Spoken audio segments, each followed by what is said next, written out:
નમસ્કાર વિદ્યાર્થી મિત્રો, જ્ઞાન મંદિર વિદ્યાપીઠ દ્વારા આયોજિત ઓનલાઈન ક્લાસીસમાં હું ગૌરાંગ વ્યાસ આપ સર્વેનું હાર્દિક સ્વાગત કરું છું. લાસ્ટ ટાઈમ આપણે પ્રકરણ 17 જીવન નિર્વાહની ચર્ચા કરી. એ પ્રકરણ પૂર્ણ થયા બાદ આપણે હવે નવું પ્રકરણ જેનું નામ છે મૌર્ય યુગ, ચંદ્રગુપ્ત અને સમ્રાટ અશોક, પ્રકરણ ક્રમાંક 6 વિશે ચર્ચા કરીશું.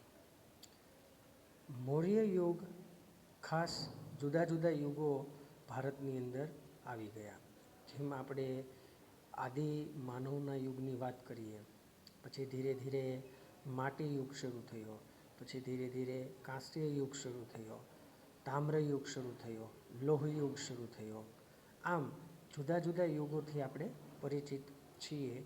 એવી જ રીતે એક ભારતમાં એમ કહી શકાય કે સુવર્ણકાળ જે મૌર્ય યુગ શાસન દરમિયાન હતો, એના વિશે એના સમયમાં એ સમયમાં થઈ ગયેલા બે મહાન રાજાઓ ચંદ્રગુપ્ત અને સમ્રાટ અશોક વિશે આ પ્રકરણ હેઠળ આપણે ચર્ચા કરીશું. તો ચાલો પ્રકરણની શરૂઆત કરીએ. રવિવાર હોવાથી સોસાયટીના સૌ બાળકો મેદાનમાં ક્રિકેટ રમવા ભેગા થયા. ભવ્ય અને ઝલ્પે ટીમ પાડી. બેટિંગ કે બોલિંગ નક્કી કરવા માટે સિક્કો ઉછાળ્યો. ઝલ્પ બોલ્યો, કિંગ. સિક્કો હવામાંથી નીચે જમીન ઉપર પડ્યો. કિંગ પડ્યો એટલે ઝલ્પે બેટિંગ માંગી.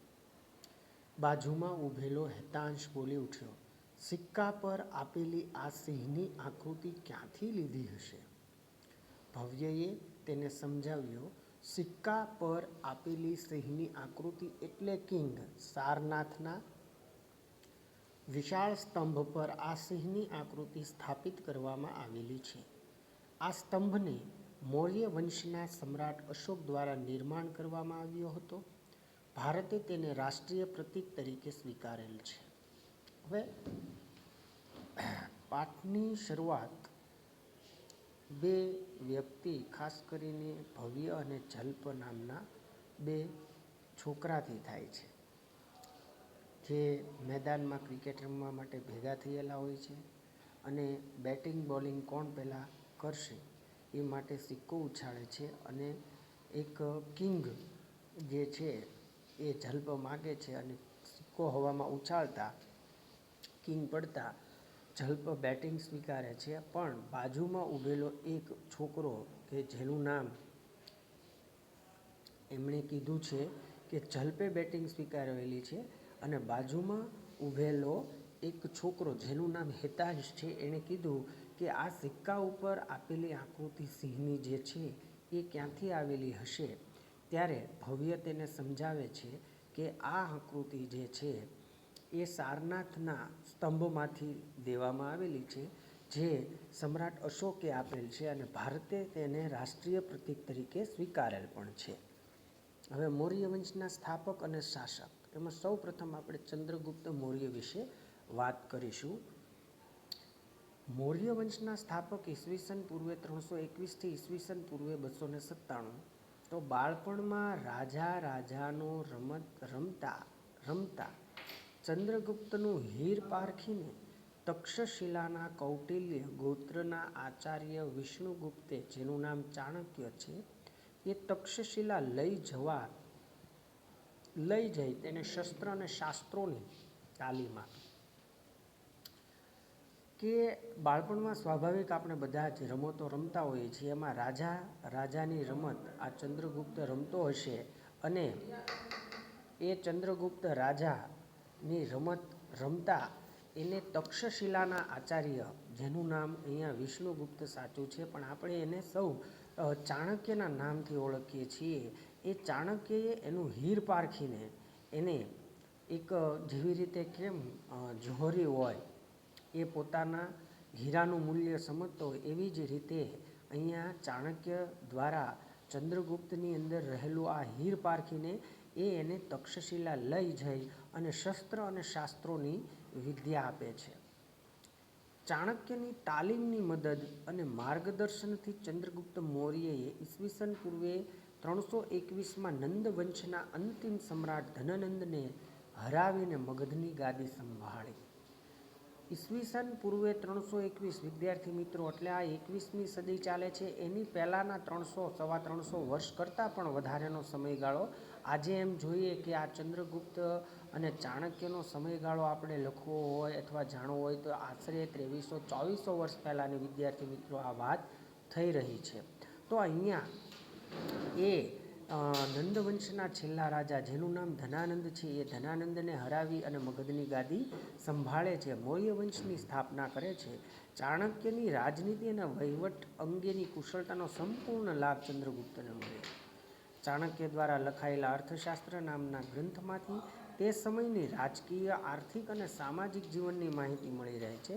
ચંદ્રગુપ્તની તમામ સિદ્ધિઓમાં ચાણક્યના મુત્સદ્દીગીરીવાળા માર્ગદર્શને ઘણો મહત્ત્વનો ભાગ ભજવ્યો છે. યાદ રાખો વિદ્યાર્થી મિત્રો, એક સારો રાજા અને એની પ્રજા કેવા હોય. ચંદ્રગુપ્તને પૂરેપૂરો અહીંયા ચાણક્યજીનો લાભ મળે છે, કારણ કે ચાણક્યજી એક એવા વહીવટ કુશળકાર હતા કે જેના વહીવટ હેઠળ મગધનું શાસન ખૂબ જ શાંતિ પામ્યું હતું અને સમૃદ્ધિ એમાં પૂરેપૂરી વિકાસ પામી હતી. અને અનેક સિદ્ધિઓની અંદર જે આપણે એમ કહી શકાય કે ચંદ્રગુપ્ત મૌર્યની અનેક સિદ્ધિઓમાં ચાણક્યજીનો સિંહ ફાળો રહેલો છે. ત્યારબાદ આગળ વધીએ કે ગ્રીક રાજા સેલ્યુકસ નિકેતરને હરાવીને ચંદ્રગુપ્તે 4 પ્રદેશો કાબુલ, કંદહાર, હેરાત અને બલુચિસ્તાન જીત્યા હતા. ચંદ્રગુપ્તની બહાદુરીથી પ્રભાવિત થઈ સેલ્યુકેસે પોતાની પુત્રી હેલેનાને ચંદ્રગુપ્ત સાથે પરણાવી અને પોતાના રાજદૂત મેગસ્થનીસને તેના દરબારમાં મોકલ્યો. પાટલીપુત્રમાં રોકાણ દરમિયાન મેગસ્થનીસે લખેલ પુસ્તક ઇન્ડિકામાંથી મગધ સામ્રાજ્યના પાટનગર અને એના વહીવટ વિશેની અગત્યની અને આધારભૂત જાણકારી મળે છે. હવે એક ઘટના ઘટે છે કે ગ્રીક રાજા સેલ્યુકસ નિકેતરને ચંદ્રગુપ્ત હરાવે છે અને 4 પ્રદેશો ખાસ કરીને કાબુલ, કંદહાર, હેરાત અને બલુચિસ્તાન જીતે છે. ચંદ્રગુપ્તની બહાદુરીથી પ્રભાવિત થઈ સેલ્યુકસ પોતાની પુત્રી હેલેનાને એ ચંદ્રગુપ્ત સાથે પરણાવે છે અને પોતાનો એમ કહી શકાય કે રાજદૂત મેગસ્થનીસને એના દરબારમાં મોકલે છે. અને પાટલીપુત્રની અંદર રોકાણ દરમિયાન આ મેગસ્થનીસ એક પુસ્તક લખે છે જેનું નામ ઇન્ડિકા આપે છે, અને એ ઇન્ડિકાની અંદર મગધ સામ્રાજ્યના પાટનગર અને એના વહીવટ વિશેની અગત્યની સમજ અને આધારભૂત જાણકારી આપણને પ્રાપ્ત થાય છે. રાજ્ય વિસ્તાર કેવો હતો? ચંદ્રગુપ્તે પોતાની વીરતા અને ચાણક્યની રાજનૈતિક કુશળતાથી પોતાની સત્તાનો પ્રસાર ભારતના અન્ય દેશોમાં કરી સમગ્ર ભારત પર એક સાર્વભૌમત સત્તા સ્થાપવાનો પ્રયત્ન કર્યો. ઉત્તરમાં અફઘાનિસ્તાન, પેશાવર, કંદહારથી લઈને પૂર્વમાં બંગાળ સુધી તેનું શાસન હતું. પશ્ચિમ ભારત પર પણ એની સત્તા હતી.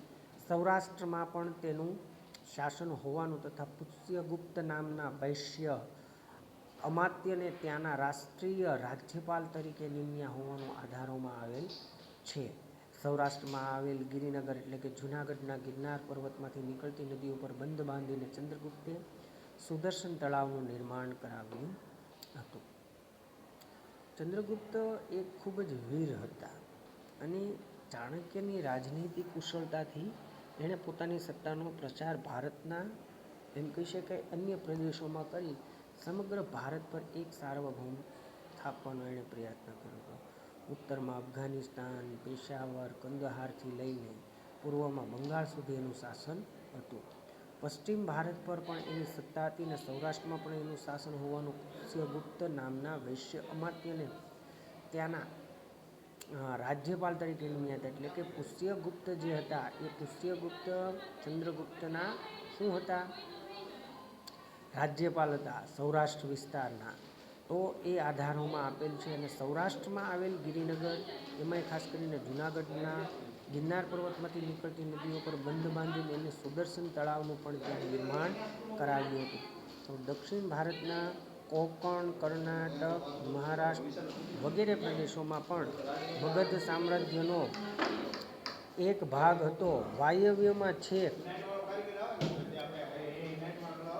જોઈએ તો એનો જુદો જુદો વિસ્તાર વિકસેલો હતો અને ખાસ કરીને આ નકશાની અંદર એ આપણે જોઈ શકીએ છીએ.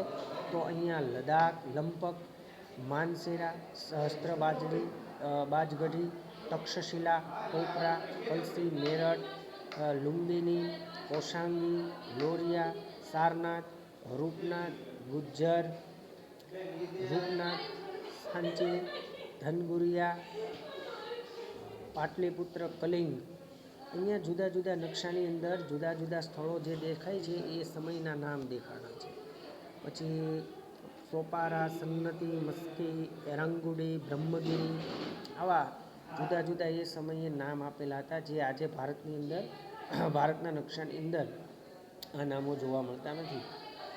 આમ ચંદ્રગુપ્તે પોતાના શાસન દરમિયાન પોતાના સામ્રાજ્યનો ખૂબ જ વિસ્તાર કર્યો હતો, અને એ વિસ્તાર કરવામાં સૌથી મહત્ત્વનો ભાગ ચાણક્યએ આપેલો હતો.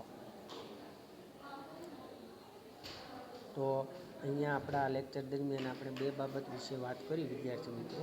ખાસ કરીને એક મૌર્ય સામ્રાજ્યનો વિસ્તાર અહીંયા આપેલો છે, જાણવા જેવોમાં જોઈ લઈએ કે રાજદૂત એટલે એલચી, એટલે કે આપણા દરબારની અંદર વિદેશ વેપાર જળવાઈ રહે, વિદેશ સાથે જે નાણાં વ્યવહાર, વેપાર વિનિમય પ્રવૃત્તિ થાય એ માટે જે વ્યક્તિ ને કામ સોંપવામાં આવે છે ને રાજદૂત અથવા એલચી કહેવાય છે. જો અહીંયા કીધું છે કે એક રાજ્યનો બીજી રાજ્યમાં મોકલવામાં આવતો પ્રતિનિધિ ભારતમાં આવેલ અન્ય દેશોની એલચી કચેરીઓના કાર્યો વિશે તમારા શિક્ષક પાસેથી જાણકારી મેળવો. તો વિદ્યાર્થી મિત્રો, આપણે અભિલેખો મળેલ સ્થળો અને મહત્ત્વપૂર્ણ નગરો જે અહીંયા પણ સંજ્ઞા સૂચિ આપેલી છે, સંજ્ઞા સૂચિ અનુરૂપ અહીંયા દર્શાવેલું છે. તો વિદ્યાર્થી મિત્રો, આ લેક્ચરની અંદર આપણે મુખ્યત્વે બે બાબતો વિશે વાત કરી. એક સારનાથના સિંહની આકૃતિ જે સારનાથ સ્તંભોમાંથી લેવામાં આવી છે.